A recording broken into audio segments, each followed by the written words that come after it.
Hi everyone, today we are going to talk about repotting Anthurium hybrids because these babies definitely need it. Let's get things started.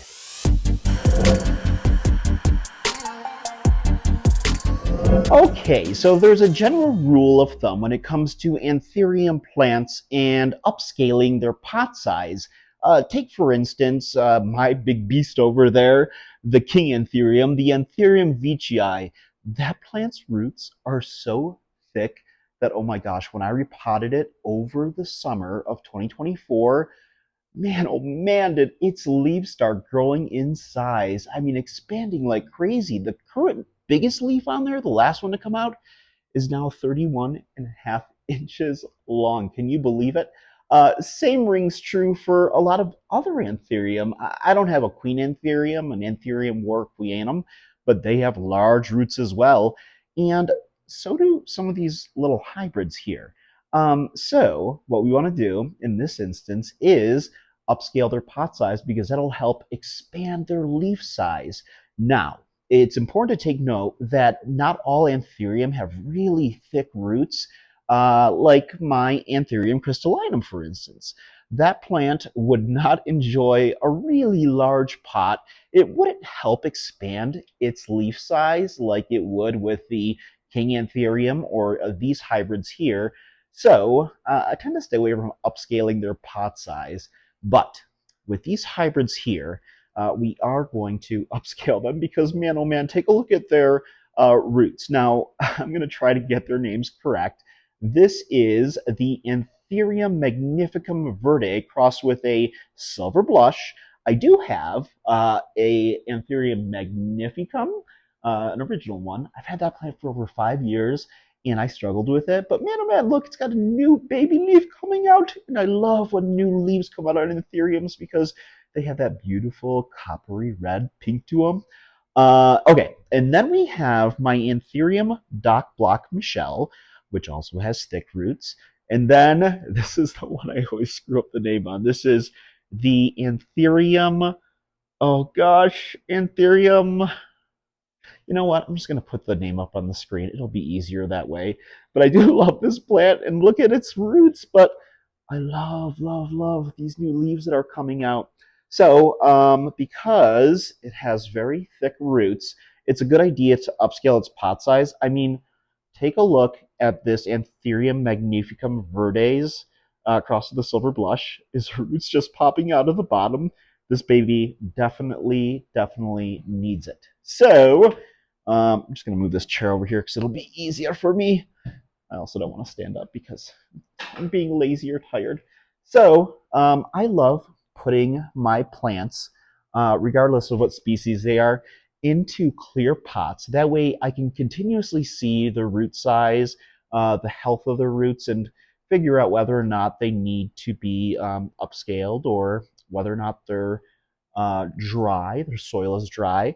So we are going to upscale them, not into much larger pots, but because, by the way, we're dealing with a little leaky pipe above. Building maintenance is working on it, and it's my fault. Well, the plant's fault because the humidity's high in here, and so when the humidifiers are on, it tends to sweat. So we're figuring it out though.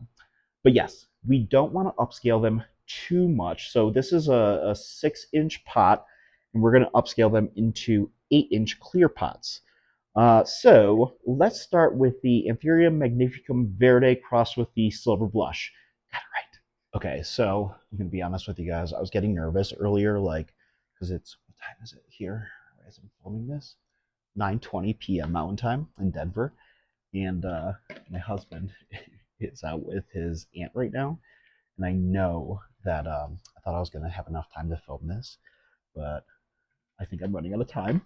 And I think he's probably going to walk in as I have all this on the kitchen table. He's not going to be happy, but I don't care. Do you ever have those moments? I'm just curious to know in the comments below where you're like, nah, I don't care what my other half thinks. I'm just going to go and do my plan thing, and that's that. Because that's where I'm at. What a great husband I am. Oh well. Okay, so we're going to take this Anthurium magnificum verde mixed with a hybrid with the silver blush. Oh my gosh, I've wanted just a regular silver blush forever, and I've never gotten one yet. So I'm just gonna squeeze this baby out. Oh wow, look at how thick those roots are. I I love this plant so much. Okay, and I'm just gonna put it in here, just slowly, because I did water it the other day. But then again, this plant really loves. It doesn't want to be uh, sitting in water, but it does love to have that moisture around it. And so the reasoning behind the soil that I'm using is it's a nice chunky aeroid soil mix. By the way, you can click up on the corner to watch my video about what I put into mine.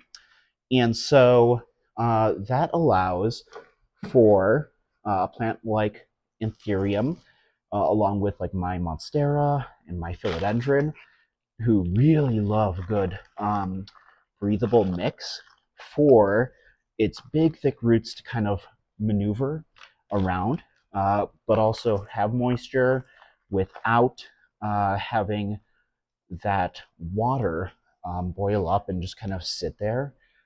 It's just a nice loose mix. And I'm just trying to be cognizant while I'm talking to you guys of this plant and also keeping an eye on the door for my husband and the dogs to come in.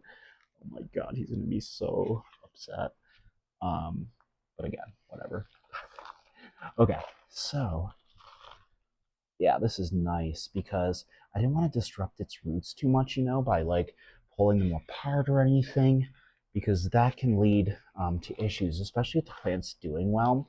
But what's nice is that its roots were starting to come out of the bottom of the pot, and so I knew that at least those can maneuver their way around. Oh, this was perfect. Awesome.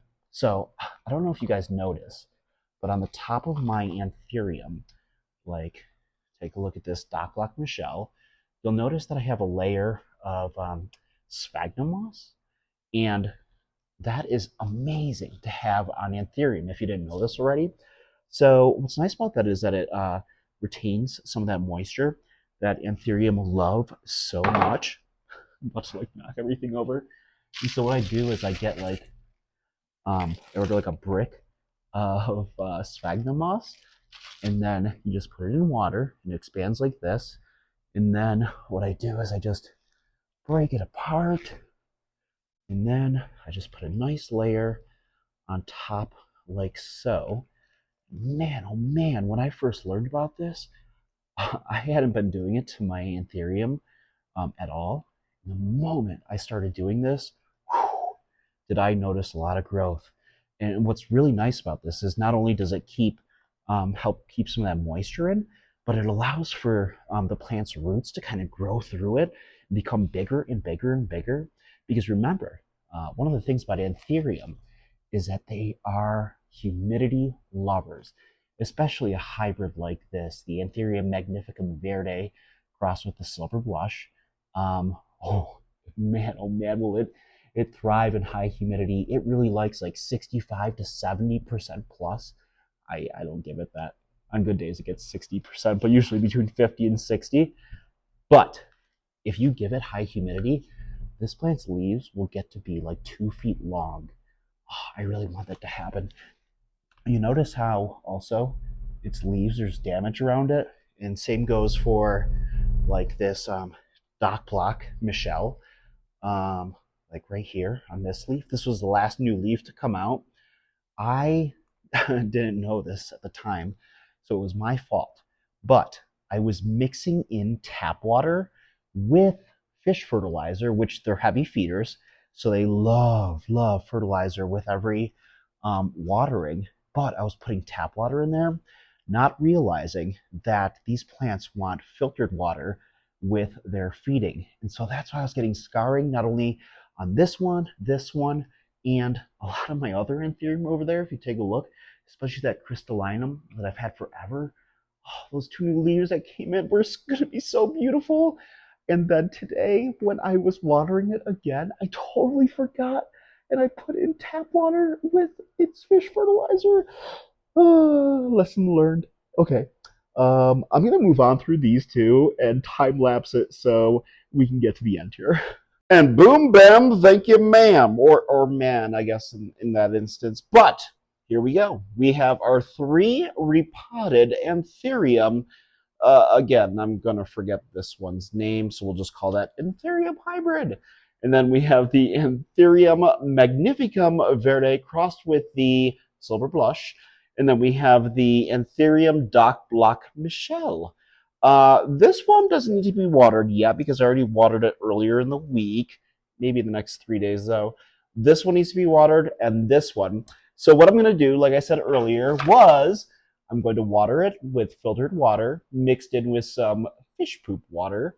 I like to use Alaska Fish Fertilizer 511 because it's natural and it won't burn the plant's leaves, which is what we want. Again, Anthurium love to be fed.